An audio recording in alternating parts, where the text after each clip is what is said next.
బయట ఎక్కడన్నా కానీ, బయట కుటుంబ ప్రార్థనకు వెళ్ళినప్పుడు కానీ, బయట కుడికలకు వెళ్ళినప్పుడు కానీ చాలా మంది చెప్తున్న మాట ఏమిటంటే, అక్క వీళ్ళు నీ ముందర చాలా భక్తిపరులు, ప్రార్థనకు టైం అవుతుంది, ప్రార్థనకు బెల్లు కొట్టింటారు అనేసి ఇంట్లో గ్యాస్ పైన చూస్తే అన్నం ఉండదు, డైనింగ్ టేబుల్ పైన చూస్తే కూరలు ఉండవు, ఏవి కూడా ఉండవక్క.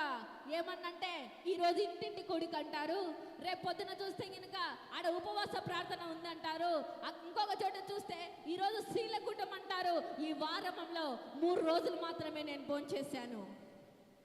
నీ పిల్లలను, నీ భర్తను ఏదో పచ్చులు పెట్టి మందిరంలో వచ్చి పరిచర్య చేస్తే ఆ పరిచర్య దేవుడు ఒప్పుకోడు, ఆ పరిచర్యను దేవుడు అంగీకరించడు. ఎలాంటి పరిచర్య దేవునికి ఇష్టమైన పరిచర్య అంటే